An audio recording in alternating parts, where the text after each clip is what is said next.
اب رقم لینے کے لیے گھر گئے، جب واپس آئے تو وہ عرابی جو ہے وہ رقم زیادہ مانگنے لگا۔ نبی پاک صلی اللہ علیہ وآلہ وسلم نے کہا ہماری رقم تو اتنی طے ہوئی تھی، ہماری قیمت اتنی طے ہوئی تھی کہ اتنی قیمت میں تم مجھے دو گے؟ اس نے کہا نہیں، اتنی نہیں طے ہوئی تھی، میں نے تو اتنی رقم بتائی تھی۔ اب اس وقت حضرت خزیمہ بن ثابت انصاری رضی اللہ تعالیٰ عنہ آپ نے گواہی دی تھی۔ آپ نے کہا اور آپ بھی سن لے، میں گواہی دیتا ہوں اتنی ہی رقم طے ہوئی تھی جتنی نبی پاک صلی اللہ علیہ وآلہ وسلم فرما رہے ہیں۔ اب آقا کریم صلی اللہ علیہ وآلہ وسلم نے فرمایا خزیمہ تم تو یہاں تھے ہی نہیں، تمہیں کس طرح پتا کہ ہمارے درمیان وہ رقم طے ہوئی تھی جو میں کہہ رہا ہوں؟ تو حضرت خزیمہ نے کہا اے اللہ کے پیارے نبی، جب آپ نے وہ آسمان کی خبریں دیں تو ہم نے ان کی تصدیق کر دی، جب آپ زمین کے بارے میں بات کر رہے ہو تو ہم کیوں نہ تصدیق کریں؟ جب آپ آسمانوں کی باتیں کرتے رہے، ہمارے وہم و گمان سے بھی پرے تھے، تو اس وقت ہم نے تصدیق کی، ہم نے مانا آپ کی ہر بات کو لبیک کہا۔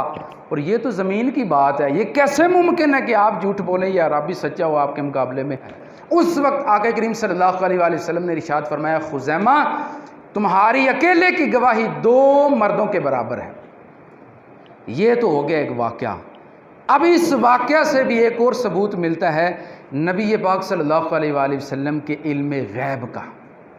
وہ علم غیب کا ثبوت کیا ہے کہ جب آقا کریم صلی اللہ علیہ وآلہ وسلم نے یہ جملے ارشاد فرمائے، یہ کس لیے ارشاد فرمائے؟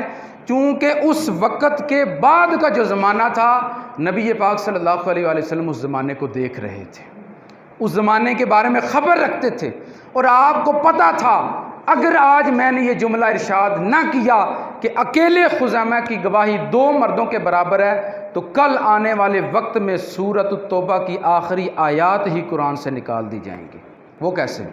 جب آقا کریم صلی اللہ علیہ وسلم اس دنیا سے رخصت ہو گئے، حضرت ابوبکر صدیق کا دور آیا، خلافت صدیقی جب آئی، اس دور میں جمع قرآن کیا گیا، قرآن پاک کو جمع کیا گیا، جہاں جہاں پہ لوگوں کے پاس جہاں جہاں لکھا ہوا تھا وہ سارا قرآن پاک ایک جگہ جمع کیا گیا۔ کسی نے ہڈی پہ لکھا ہوا تھا، کسی نے پتھر پہ، کسی نے چمڑے پہ۔ تو یہ سوچ آئی جب وہ ایک جنگ کے اندر 70 صحابہ کرام جو حفاظ تھے شہید ہوئے، تو یہ سوچ آئی صحابہ کرام کے درمیان کہ قرآن پاک کو ایک جگہ پہ جمع کرنا چاہیے، پھر اس کی کاپیاں بنا کے مختلف جگہوں پہ بھیجنی چاہیے۔